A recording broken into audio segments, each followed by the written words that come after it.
वही हालात हम देख रहे हैं चारों ओर। कभी गर्मी, कभी सर्दी, तापमान ऊपर से होते रहते हैं। पूरी तरह ये सब कुछ हो रहा, वो पर्यावरण का जो संतुलन बिगड़ रहा है, प्रदूषण हो रहा है, सब बातें मिली हुई है। मुझे याद है कि सबसे पहले इंदिरा गांधी जी ने जो है देश का नहीं दुनिया का ध्यान आकर्षित किया था कि किस प्रकार से हमें ध्यान देना चाहिए पर्यावरण पर, प्रदूषण पर, वरना आने वाले ज़माने में ग्लोबल वार्मिंग होगी। और पूरी दुनिया के मुल्कों ने अप्रिशिएट किया था इंदिरा जी के सामान को। इतनी सोच, दूरदृष्टि थी इंदिरा जी की। आज हम देखते हैं वो स्थिति बन गई है। दुनिया के मुल्कों में तो ग्रीन पार्टी बन गई है।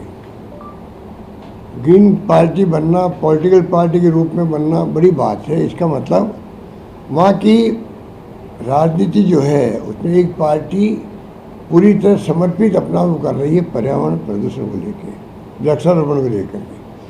आपको याद होगा मैंने बहुत पहले कहा था कि पानी बचाओ, बिजली बचाओ, सबको पढ़ाओ। फिर जोड़ा उसके अंदर पानी बचाओ, बिजली बचाओ, सबको पढ़ाओ, वृक्ष लगाओ और बेटी बचाओ। ये पांचों बातें आज भी मौजूद है, बहुत ही आवश्यक है आम जनता के लिए भी। और वृक्षों के अभाव में जो स्थिति बनती है, वृक्ष कटते जा रहे हैं।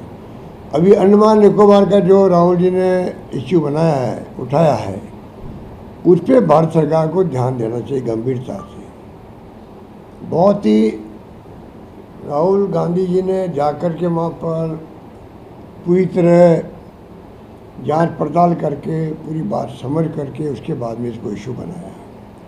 अंडमान निकोबार हमारे मुल्क का सबसे खूबसूरत एक द्वीप है, वो नष्ट हो जाएगा आने वाले वक्त के अंदर।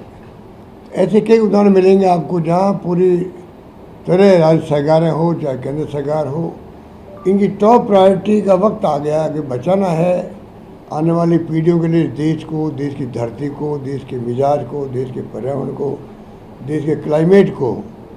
तो हमें उस दिशा में सोचना ही पड़ेगा, सोचने की आवश्यकता है। उसके अभाव में पता नहीं क्या होगा आने वाले वक्त के अंदर। हम देखते हैं कि उत्तराखंड के अंदर कभी बद्रीनाथ, केदारनाथ में क्या क्या नहीं हुआ, हमने सबने देखा है। अनेकों परिवार के लोग वहाँ बह गए थे, अनेकों परिवार के लोग, वो भी हिंदुस्तान के लोग गवाह है उसका, किस प्रकार से वहाँ पर स्थिति बदली थी। इसलिए मैं कहना चाहूँगा कि ये जो इश्यू बनते जा रहे हैं, अभी आज विश्व पर्यावरण दिवस है, उसके अंदर भी मैं आह्वान करूँगा लोगों को भी आगे आए वृक्ष लगाने के लिए। हम चाहेंगे कि एक अपील करें लोगों से किस प्रकार से वृक्षों का क्या उपयोग है। हर व्यक्ति, हर जो है परिवार ये संकल्प करना चाहिए कि घर के अंदर जगह है तो वहाँ पे भी, घर के आसपास है वहाँ पे भी, या जहाँ वो क्षेत्र चुने, स्कूल हो, कॉलेज हो, पर वृक्ष लगाए। वृक्ष लगाए नहीं, वृक्षों की रक्षा भी करें। इस प्रकार का माहौल बनाएंगे तब जा कर के जो ये माहौल बिगड़ता जा रहा है, जो मैंने आपको कहा कि पहले मौसम बदलता था, अब मौसम बिगड़ रहा है और सब चिंतित है उससे। तो गाड़ी पट्टी पे लाने के लिए ज़रूरी है कि तमाम आम जनता जुड़े उससे। बगैर आम जनता जुड़े हुए खाली सरकार के भरोसे हम नहीं रह सकते। सरकार अपना काम करे, उनको भी ईमानदारी से, पूरी निष्ठा से, पूरी प्रतिबद्धता से काम करना ही चाहिए दिशा के अंदर। इसमें कोई दो राय नहीं, सरकार सरकारी होती है। परंतु अगर समाज मिल जाता है तब जाकर के वो प्रोग्राम इम्प्लीमेंट सफलता के साथ हो सकता है। इसलिए मैं अपील करना चाहूँगा पब्लिक को भी, राजस्थान वासियों को भी, कि इस दिशा में आप आगे बढ़ें। क्योंकि राजस्थान तो अपने आप में देर रात सदियों से यहाँ तो अकाल सूखा पड़ता था, एक घर के सदस्य के रूप में होता था। वो हर घर में तकलीफ आती थी उस ज़माने के अंदर। और किस प्रकार सरकारों ने अकाल रात के काम खोले हैं आज़ादी के बाद से ही, किस प्रकार से गांव-गांव में वहाँ पे पहुँचे हैं लोगों को बचाए रखा, उनको जिंदा रखा है। कितनी तकलीफ झेली होगी पश्चिमी राजस्थान के लोग भी ज़्यादा जानते हैं, क्योंकि बाड़मेर, जैसलमेर, जोधपुर, फलूदी, भाप, शेरगढ़ हो, चाहे वो ओसिया हो, चाहे गोपालगढ़ या भिलाड़ा कोई हो, पूरा मारवाड़ जो है, पाली, जालोर, सिरोही, सब में जो तकलीफ आती है। और वैसे राजस्थान भर में अकाल में, चाहे वो आपके दक्षिण राजस्थान हो, डूबपुर बांसवाड़ा के अंदर तकलीफ आती थी, तो पूरे राजस्थान भुगतता था अकाल सूखे का। नरेगा इसीलिए शुरू किया गया, दुर्भाग्य से इन्होंने नरेगा बंद कर दिया है। 1 जुलाई से पूरा बंद हो जाएगा, पता नहीं क्या होगा। वरना नरेगा के अंदर भी कई जगह वृक्ष भी लगते थे, कई जगह नालियाँ बनती थी, खुदाई होती थी, पानी इकट्ठा होता था। तो पानी की रक्षा करने का भी वो भी बड़ा काम है पर्यावरण को बचाने के लिए। किस प्रकार हम पानी को संजोए रखें, कुंड में या नालियों में या घरों में टैंक बना करके। पुराने ज़माने में तो हर घर में टैंक होते थे पानी के, उसी से काम चलता था। पालर पानी कहते थे उसको। पालर पानी मतलब बरसात का पानी जो बिल्कुल शुद्ध होता था। बड़ा पानी तो आप देखते हो हैंडपम्प और ट्यूबवेल के भी पीने लायक भी नहीं होते हैं। वो ज़माना भी हमने देखा है। और मैं समझता हूँ आज भी पानी को बचाने का बहुत बड़ी आवश्यकता है, इसीलिए पर्यावरण की भी रक्षा होगी।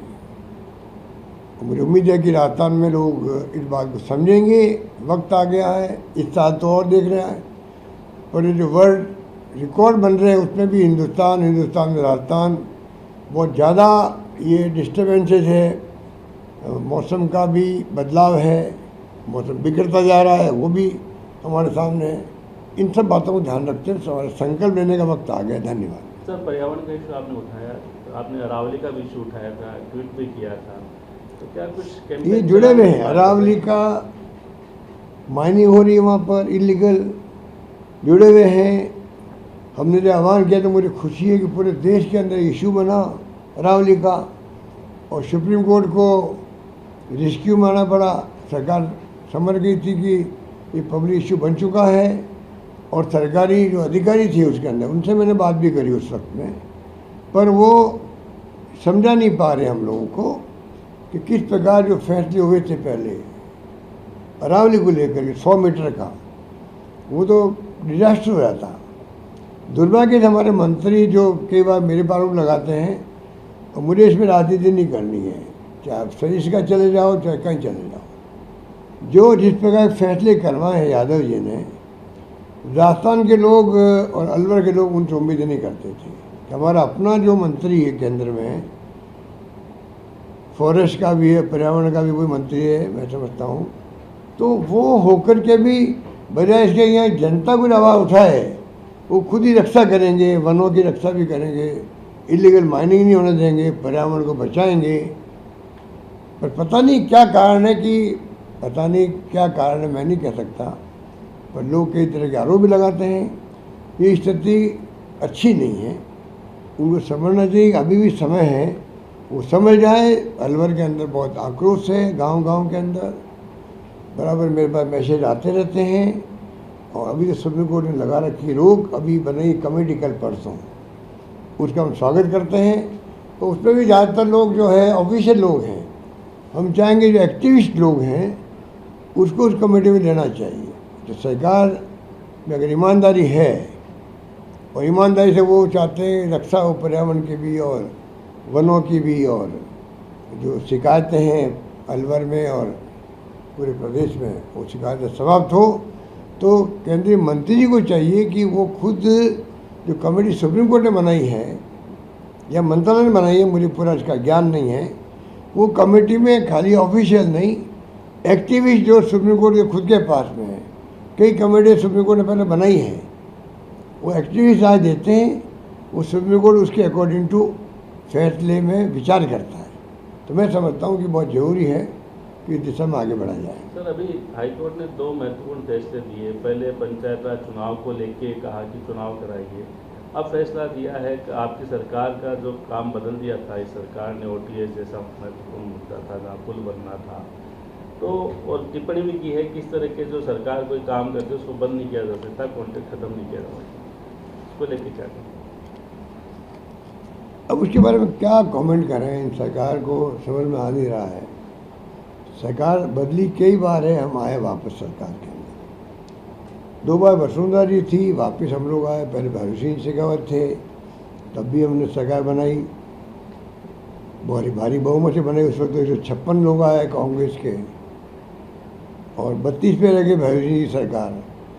तब भी हमने तीनों सरकारों के वक्त में कोई उनके फैसले नहीं बदले। हमने रिव्यू किया, होगा 6 महीने के लिए समाप्त कर दिया।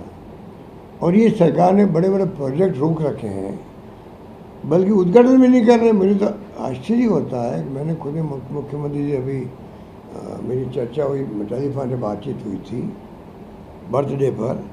मैंने उनको रिक्वेस्ट की, जोधपुर का उदाहरण दिया। मैं 6 प्रोजेक्ट बने पड़े वहाँ पर, आप खुद जाइए, जाके उद्घाटन कर दीजिए उनका। क्यों नहीं कर रहे? अस्पतालों की बिल्डिंग बनी पड़ी है वहाँ पर, स्पोर्ट्स इंस्टीट्यूट खड़ा है, ना कोच है ना इक्विपमेंट है। अस्पताल की बिल्डिंग शानदार बन गई है, वहाँ ना इक्विपमेंट है ना डॉक्टर है। लाइब्रेरी की बिल्डिंग पड़ी हुई है, ना बुक्स ला रहे हैं वहाँ पर, ना शिफ्ट कर रहे हैं। तो चारों ओर जो है ये समझ के परे कि सरकार में हो क्या गया, इस सरकार को कौन चला रहा है, ये समझ के परे है हमारे। तो सरकार चला कौन रहा? बीजेपी चला रही है, इनकी पार्टी चला रही है। गाइड कौन करा मुख्यमंत्री जी को? या आरएसएस चला रही है राजस्थान की, या फिर जो लोग कहावत बन गई है दिल्ली से आता है मैसेज तब फैसले होते हैं। फैसले दिल्ली में होते हैं और इम्प्लीमेंट भी फिर ये पूरा कर नहीं पाते स्टेट गवर्नमेंट। ये भी शिकायत इनकी है। तो मुख्यमंत्री जी लक्की है ज़िंदगी के अंदर, एक पहली बार एमएलए बन के अब मुख्यमंत्री बन गए। हमारी शुभकामनाएं उनके साथ में, बार बार मैं कहता हूँ। वो शुभकामनाएं तो स्वीकार करते नहीं हैं और मैं शिकायत करता हूँ तो वो आलोचना करते रहते हैं। दोनों साथ साथ करो, हमारी शुभकामनाएं भी लो, हमारे सुझाव भी लो और उनको स्वीकार भी करो। और साथ में अगर हमने कोई गलत बात कही है उनको, उसकी आलोचना वापस करो, हमें कोई एतराज़ नहीं है। पर यहाँ तो एक तरफा मामला चल रहा है। तो तकलीफ राजस्थान वासियों को क्यों है? किसी गांव में चले जाओ, मैंने चैलेंज में देता हूँ सबको। मैंने मीडिया वालों को कहा भाई आप जाइए, हम आपको इंतजाम करेंगे जाने आएगा। राजस्थान के करीब करीब सभी गांव में आपको एक ही बातें मिलेगी जो अभी आप सुन रहे थे बाहर। जो गांव का आदमी आया हुआ था बाप फड़ोदी का, वो क्या क्या बोल रहा था, आप चाहो तो चला सकते हो उसको अपने मीडिया के अंदर। मालूम पड़ जाए पब्लिक को। एक अचानक आ गया लड़का गाँव का, अभी 5-6 लोग आए थे, ठेठ फड़ोदी जो बॉर्डर पर है हमारे, जहाँ अकाल सूखे तो सदियों से पढ़ते गए थे। वहाँ का लड़का क्या बोल रहा था, गांव में क्या स्थिति है। तो स्थिति बड़ी नाजुक है, ये मैं कह सकता हूँ। सर, दिल्ली में इंडिया ब्लॉक की बैठक होने वाली है, डीएमके ने कहा कि हम उसमें भाग नहीं लेंगे। देखिए, तो राजनीति में कई बार फैसले होते रहते हैं, बदलते भी रहते हैं। हो सकता है आज उन्होंने मना किया हो और कल वापस वो ठीक हो जाए। कल का मतलब कल परसों जब भी है।